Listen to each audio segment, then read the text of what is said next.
Добро вечер, гледате ново издание на Трилинг. По една недела можам само да ги изголемам бројките, привремено да ги заменам актерите и темите, но предполагам дека се уште сме во вртлокот на неизвестноста.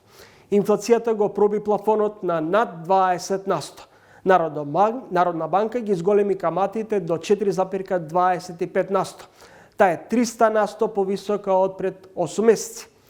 Деловните банки пак ги зголемуваат своите камати за кредитите, но и за денарските депозити за да се привлече поголема денарска маса.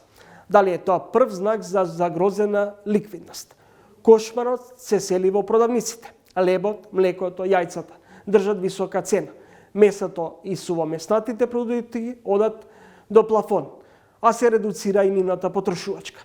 Сите коморски фронтмени за владините интервенции сега како газди се притаени. Добија поевтина струја, но одоговлекувањето со намалување на цените станува проблематично. Ова е време на нивен екстра профит. Една Трилинг честитка.